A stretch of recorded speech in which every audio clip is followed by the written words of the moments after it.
Have you ever stood in front of a mirror in a dark room and chanted a name, your heart pounding in your chest? Bloody Mary, Bloody Mary. Bloody Mary, it's a game, a dare, a legend that has terrified sleepovers for generations. But where did this chilling story even come from? Who is Bloody Mary? The answer is complicated and way more fascinating than just a simple ghost story. Let's get one thing straight, there isn't just one Bloody Mary. The legend is a cocktail of history, folklore, and a bit of psychology. The most famous candidate for the real Bloody Mary is Queen Mary out of England, the daughter of the infamous King Henry VIII.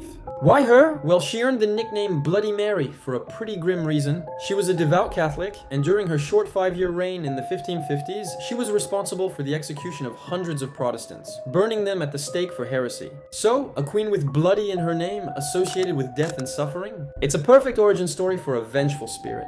But here's where it gets even more interesting. Queen Mary's personal life was also filled with tragedy. She desperately wanted a child, an heir to the throne. She even experienced 2 phantom pregnancies, where her body tricked her into believing she was pregnant. Doctors were convinced the country prepared for a royal baby, but nothing. Imagine the heartbreak and public humiliation. Some versions of the legend say that when you chant her name, you're not just summoning a violent queen, you're summoning a grieving mother, a spirit who might steal your child or even your soul to replace the one she never had. But what if I told you that Bloody Mary might not be a ghost at all? What if she's just in your head? There's a fascinating psychological phenomenon called the Troxler effect. Basically, if you stare at a single point for a long time, like your own face in a dimly lit mirror, your brain starts to get bored. It stops processing the unchanging information around that point. The peripheral details of your face, your cheeks, your hair, start to fade, distort, and even move.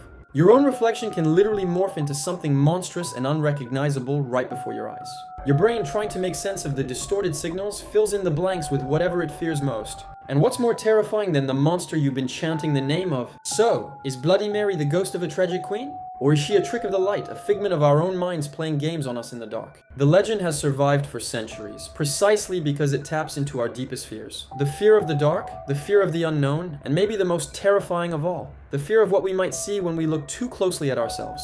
The next time you're near a mirror in the dark and you feel that familiar dare bubble up, just remember, you might not be summoning a spirit from the past, but a monster from within. What do you think you would see?